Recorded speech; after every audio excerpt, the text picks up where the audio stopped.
South Fulton and Fayette Community Task Force, November 16th, 2007. Testimony before the Georgia Senate Committee. I'm here. I'm going to give you the real story. And I think what you've heard a lot so far is PSC's story, the story that the corporation laid out. It's not the story of the citizens. And so I'm going to give you the real story, and I'm glad to answer any questions you have.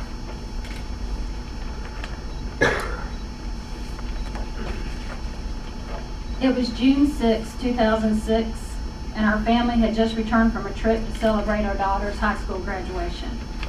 My brother and his family's house sat for us while we were away, surprising us with a newly built deck extension. Our lives were full of energy and promise for the future. However, there was an odor in the air. This odor was not just a smell, but also a silent demon that was yet to be revealed. The odor was so bad that there was no use of the new back deck, no use of the in-ground pool, no use of the outdoor grill.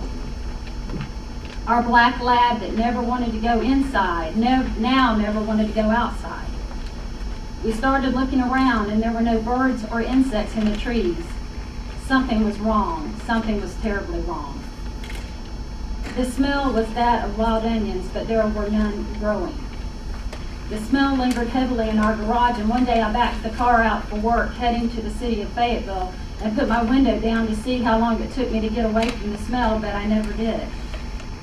I knew in my spirit that something did not add up, and when I walked into my office, I began making calls to investigate the odor.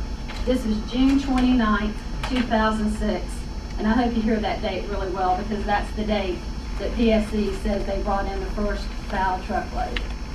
And that is no coincidence that they would say that date, because that's the first date that the citizens started raising the roof about what was going on. Before that day, I never knew of the Environmental Protection Division, but now I'm all too well acquainted.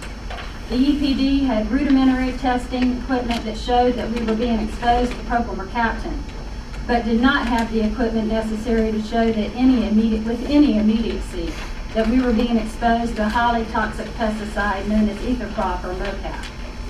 This gives off the scent of propylmercaptan and with its breakdown and release. This would take another 2 months to begin finding out this information. In the meantime, it was found that this chemical was being released from Phillips Services Corporation, a non-hazardous wastewater and solid waste treatment facility permitted by Fulton County and the state of Georgia. I felt my neighbors must be alerted to the fact that we were being exposed to a chemical, not an odor, as keeps going on here. We were exposed to a chemical. So I called the local church and asked to set up signs at the church corner and ready petitions to request that the EPT test our soil and water along with ongoing air quality to ensure the safety of our community. It was not until this day, July 10, 2006, that I began to realize that my neighbors were very, very sick. Many of whom could not be with us today because their illness still persists. Hundreds of my neighbors would begin to sign the petition that day. In fact, neighbors living just behind the plant were gathering outside in their neighborhood to meet with attorneys to see what could be done about the smell. I went over to their neighborhood, and when I saw all of these young families standing there with babies in their arms and toddlers by their side, having to hold their shirts over their nose and mouth to breathe somewhat filtered air, I knew I would never stop until I could rest assured that our community was safe once again. Our community came together through numerous town hall meetings where we pleaded with the EPD to protect us, but there were no laws in place to truly protect us. The EPD does not have the enforcement power to stop a community from being poisoned in the state of Georgia. They only have the power to stop the company's operation until the company can get a lawyer, and in this case it was 24 hours followed by a fine and the EPD asking the company in writing not to do it again. It didn't matter that the EPD had no records of the company's operations for the past 16 years, which was required at this facility. It did not matter that residents remained ill and the odor was still in the air. It did not matter that every city in the immediate area, along with both the Fulton and Fayette County Commissions, passed resolutions to shut this plant down. Nothing mattered.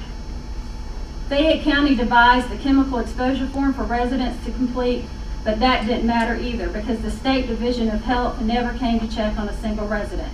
Not during the exposure, not now, not ever. Our dogs and cats were dying, but not one has ever been tested by the Health Division. Workers from the plant began coming forward to tell of their illness as well as tell stories of the use of illegal immigrants to work at this plant so that toxic materials could be brought in. Because an illegal immigrant would never make a claim against the company, and none of this mattered. Don't go changing that web page. Click on to part 2.